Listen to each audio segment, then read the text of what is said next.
নানা উপকরণে গণিত ও বিজ্ঞানের বিভিন্ন সূত্রের বাস্তব প্রয়োগ হাতে কলমে শিখছে ক্ষুদে শিক্ষার্থীরা। রয়েছে মানবিক মানুষ হিসেবে গড়ে উঠতে মূল্যবোধের শিক্ষা, আর ব্যতিক্রমী এই শিক্ষা কার্যক্রম চলছে নৌকায় করে।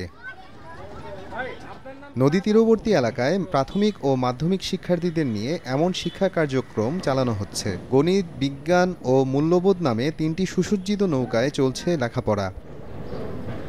ভ্রাম্যমাণ এই শিক্ষাতরীগুলোতে কোমলমতি শিক্ষার্থীদের পাঠ্যপুস্তকের বিষয়বস্তুগুলো নানা উপকরণের মাধ্যমে হাতে কলমে শেখানো হয়। এতে পুঁথিগত শিক্ষার পাশাপাশি বাস্তব প্রয়োগের সঙ্গেও পরিচিত হচ্ছে শিক্ষার্থীরা। একই সঙ্গে কোমলমতি অবস্থায় নীতিনৈতিকতা ধারণ করার জন্য মূল্যবোধের শিক্ষাও দেওয়া হচ্ছে। আর এই ব্যতিক্রমী পদ্ধতিতে শিখতে পেরে উচ্ছ্বসিত শিক্ষার্থীরা।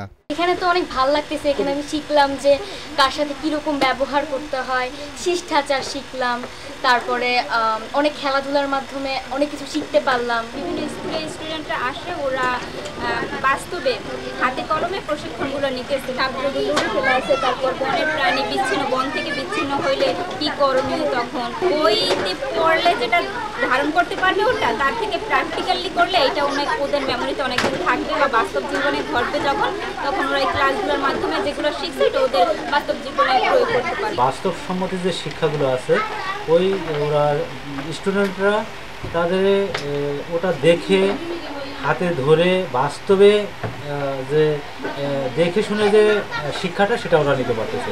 আয়োজকরা জানান, শিক্ষার্থীদের বিজ্ঞান ও গণিত শিক্ষায় ভীতি রয়েছে, তাই বিষয়গুলোকে সহজে উপস্থাপন করতে দুর্গম এলাকার শিক্ষার্থীদের জন্য এমন আয়োজন। 2022 সালের 17 সেপ্টেম্বর থেকে কাজগুলো শুরু করছে সুনামগঞ্জ জেলা থেকে।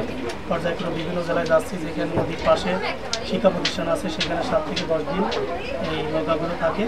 ওই সময় ওই স্কুলগুলোর স্টুডেন্টরা পর্যায়ক্রমে এসে তারা যে স্কুলে যেটা বইতে পড়তেছে, মুখস্থ করতেছে, একই বিষয়ে এখানে এসে তারা বাস্তবে দেখতেছে। বেসরকারি সংস্থা ব্রাকের আয়োজনে এ শিক্ষাতরী ঝালকাঠি সদরের সুগন্ধা ও বাসন্ডা নদী নিকটবর্তী বিভিন্ন জায়গায় 10 দিন ধরে অবস্থান নিয়ে কার্যক্রম পরিচালনা করছে। সময় সংবাদ, ঝালকাঠি।